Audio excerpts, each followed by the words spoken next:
Hello, my name is Anna Tangrady. I am the Voluntary Agency Liaison for the Texas Division of Emergency Management. If you're watching this video, then you've been tasked with managing donations that are coming into your community. Here are a few pointers that might help. Identify an organization such as CERT, Adventist Community Services, a church, local civic groups like the Rotary JCs that can help provide you with volunteers to manage the site. Identify an area in the community where you want things dropped off. It should be a large facility like an empty HEB, a Walmart, a place that has a large building and plenty of concrete. Not at the EOC, but just outside the actual disaster area if possible. Develop a traffic plan for cars and trucks to drop off their load and have security available. Decide if survivors will be allowed in the area to get stuff, or do you want them going to a different area to pick up the needed items. Try not to accept food items. If you must, coordinate with your local food bank to pick up the food and send to their warehouse where it can be sorted and then returned in 30 to 40 pound boxes for a family of 4 for 4 days.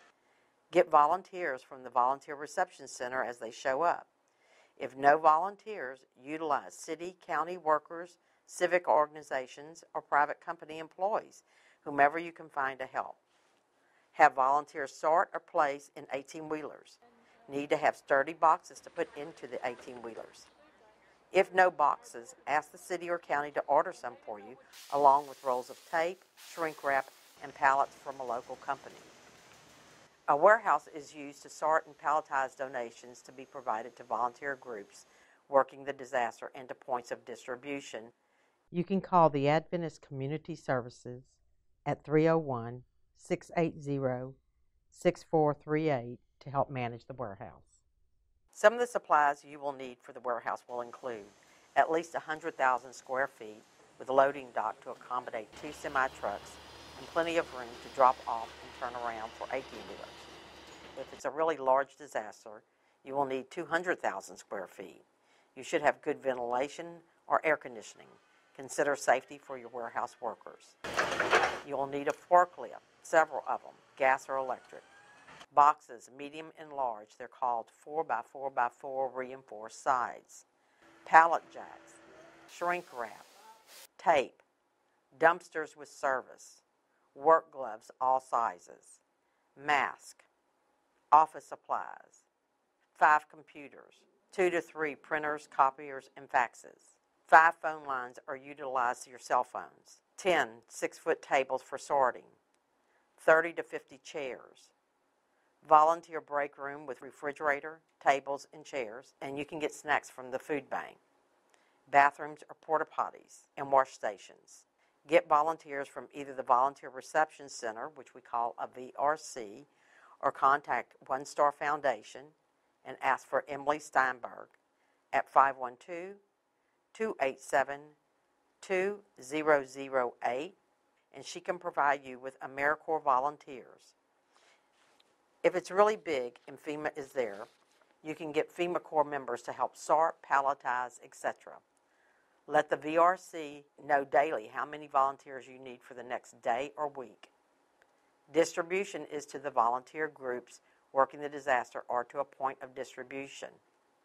A warehouse is not for disaster survivors to visit. The warehouse is for volunteer groups working in the disaster to provide supplies to the survivors. A database, spreadsheet, or list is needed to document those expensive donations from companies or big box stores. If the Adventists are managing your warehouse, then they have a shopper's list they will send out weekly to the volunteer groups to see if they can use any of the available items. If so, the volunteer organization will send a list back to the warehouse listing the items they need. The items will then be palletized and shrink wrapped by the warehouse volunteers. The volunteer organization comes to the warehouse with their truck and picks the items up. If it's going to a point of distribution, use the same process. Here are some of the phone numbers in Texas that might be helpful to you. My name is Anna Tangrady. I'm the State Voluntary Agency Liaison, and I can be reached at 512-284-2205. The Adventist Community Services can help manage your warehouse, and their phone number is 301 680-6438. Emily Steinberg is with One Star Foundation for your AmeriCorps volunteers and can be reached at 512-287-2008. If you're confused about what you need to do, please contact the State Operations Center at 512-424-2208.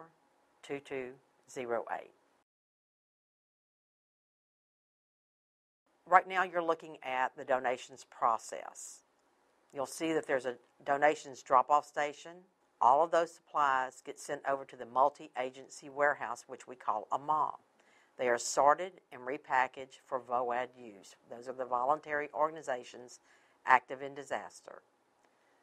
That information is then sent to the VOAD organizations working in the disaster, who can then send their order back to the multi-agency warehouse for the items they need, or those items can be sent to a point of distribution out in the community for the survivors.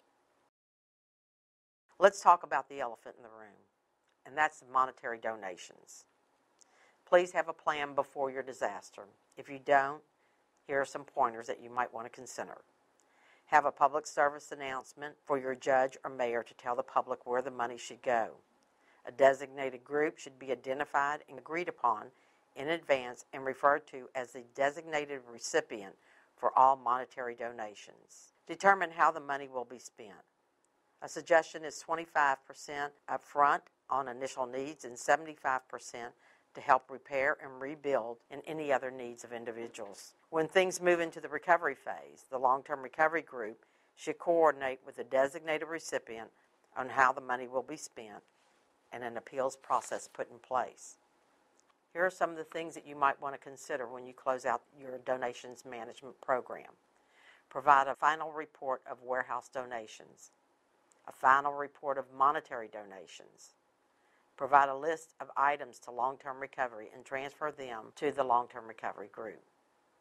You may need to transfer to Goodwill, the Salvation Army, Society of St. Vincent de Paul, or any other local organization that will accept the donated goods. If no one will accept those donated goods, get with the Salvation Army, who will help you with the transfer and disposal of those goods. Again, here are the numbers that might be of assistance to you in the state of Texas.